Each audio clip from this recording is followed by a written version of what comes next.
Smart FM. Smart Career.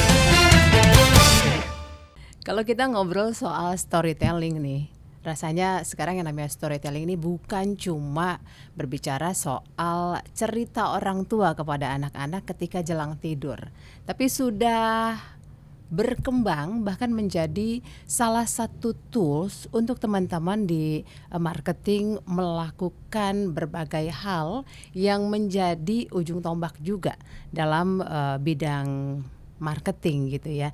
Nah, kalau kita ngomongin soal storytelling ini artinya kan di tiap tingkatan masyarakat ada nih, mulai dari keluarga sampai kepada industri yang arahnya memang ke bisnis. Kali ini di Smart Career kali ini saya Uli Manalu akan ajak Anda untuk ngobrol dengan teman bincang kita. Ada Mbak Ananda Rasulia Wirawan.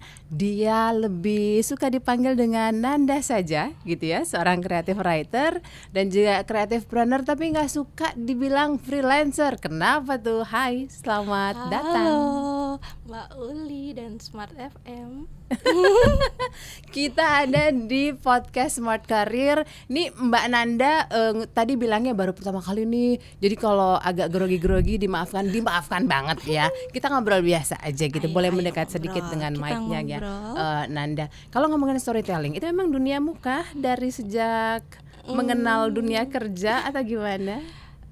Iya ya, dari zaman sekolah mungkin, terus ya juga sebenarnya kalau samar-samar diinget dari keluarga juga, mama suka cerita gitu, walaupun bukannya baca buku dongeng apa gitu, enggak, tapi kayaknya cerita itu satu kata yang aku suka.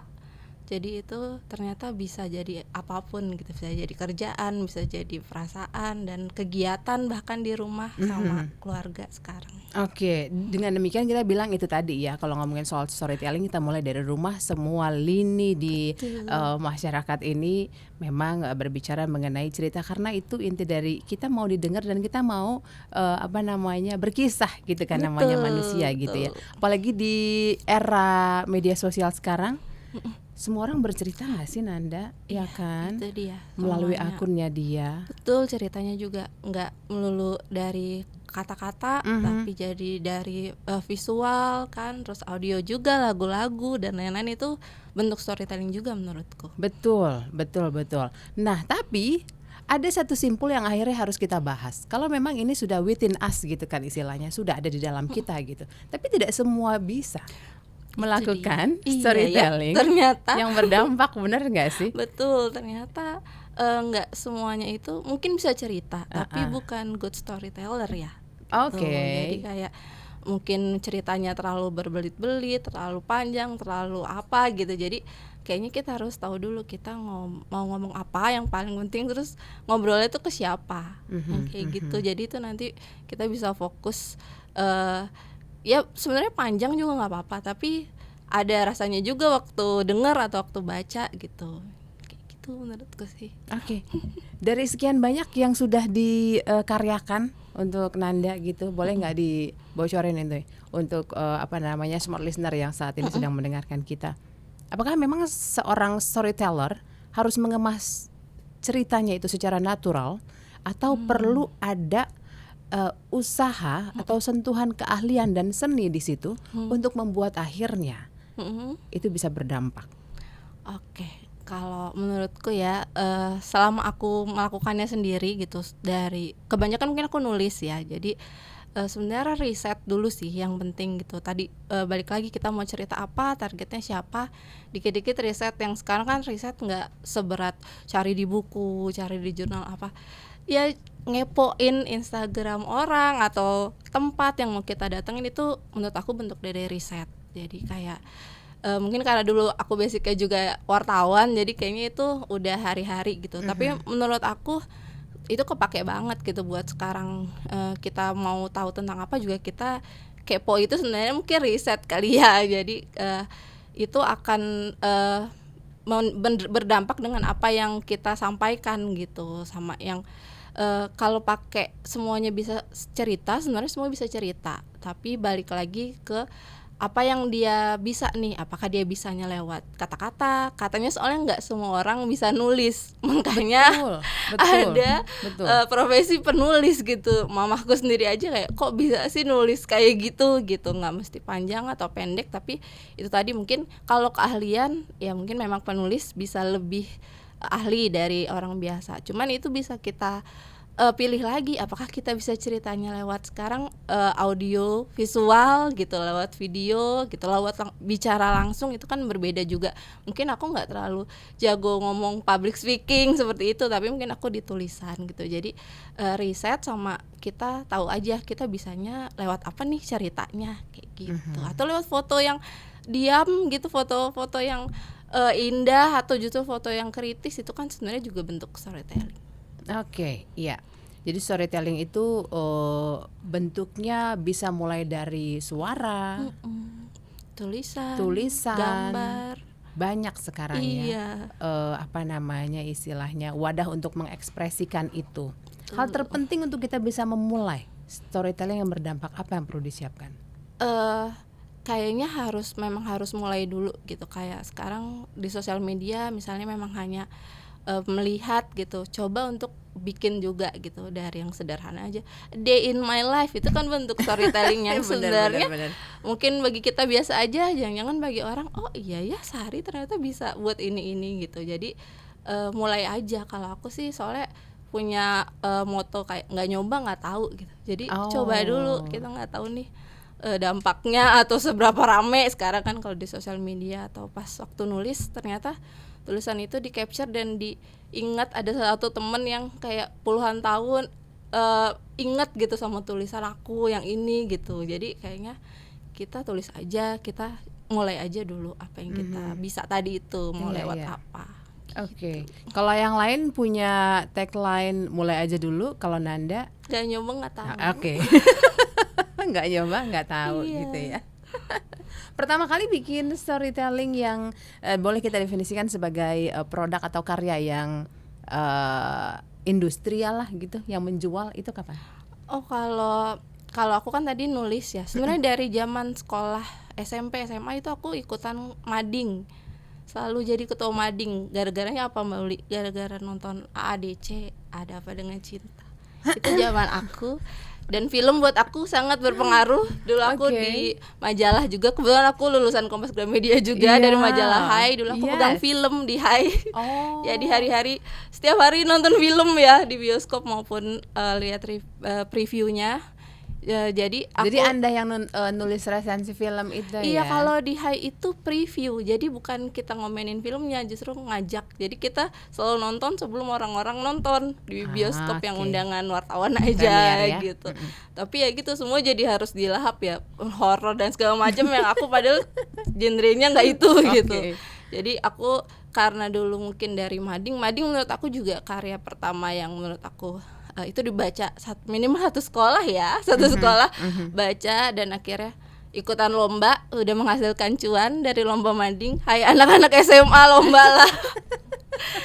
Ya terus jadi wartawan, itu juga udah mulai naik cetak, dan akhirnya tulisan-tulisan lain juga bisa publish juga, sampai sekarang usaha sendiri.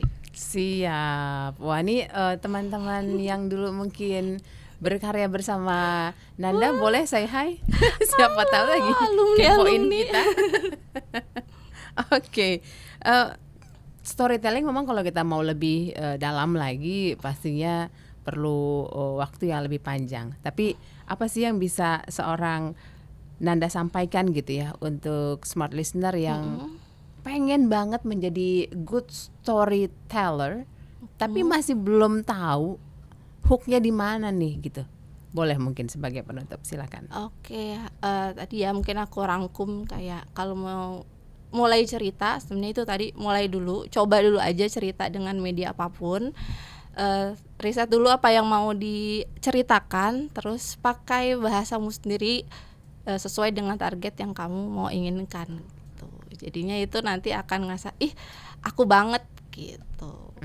Jadi nggak perlu juga ngelihat yang lain udah sukses terus kita ikutin banget. Iya, sekarang sih jadi diri sendiri atau mungkin ya mau menjadi sosok tertentu, tapi ya itu tadi mulai dulu aja karena kita nggak tahu kan apa yang disukai oleh audiens gitu. Apalagi nanti kalau sudah masuk ke industri itu baru mungkin yang lebih serius, harus dengan brief, harus dengan kerangkanya mau cerita apa gitu. Oke. Jadi kalau misalnya masih ingin yang simple, kita baru mau mulai gitu, kita bikin karya kita sendiri dulu aja yang memang naturalnya kita gitu ya. Betul, di sosial media kayaknya yang paling gampang dulu ya sekarang gitu. Tempat kan, paling ramah ya. bisa jadi apapun tuh dari situ nanti, dan dilihatnya juga lebih banyak lagi audiensnya kan kalau di digital. Menguntungkan kah Bu?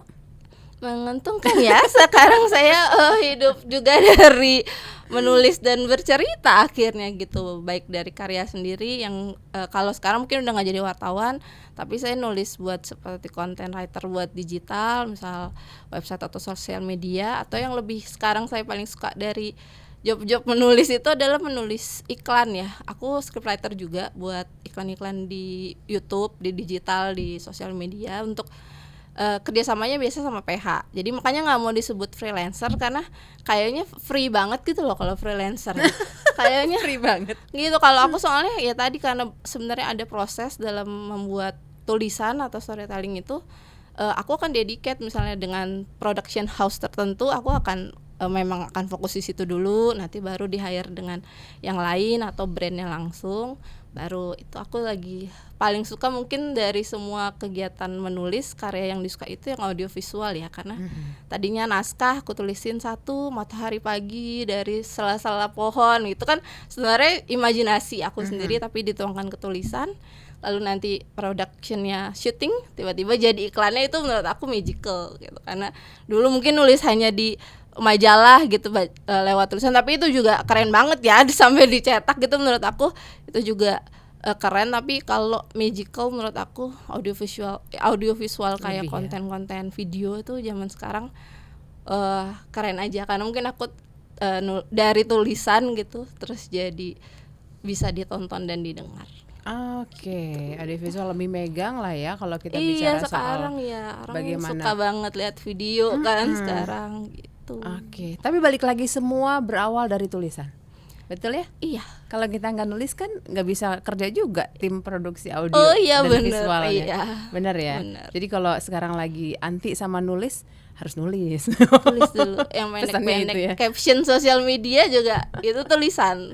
Iya. Jadi modal utama seorang storyteller selain memang dia punya cerita dan juga pengalaman untuk dibagikan, menulis itu kayaknya kudu wajib harus. Iya, coba nulis dulu mungkin ya. Semuanya bisa nulis sebenarnya. Betul. Baik, sampai di sini Smart Career bersama Nanda. Terima kasih sudah berbagi. Terima kasih Mbak Uli, Smart FM. Semoga Thank bermanfaat you. ya perbincangan kita. Kita ketemu lagi nanti untuk perbincangan berikutnya. Saya Uli Manalu. Bye. Smart FM. Smart Career. Make your future better.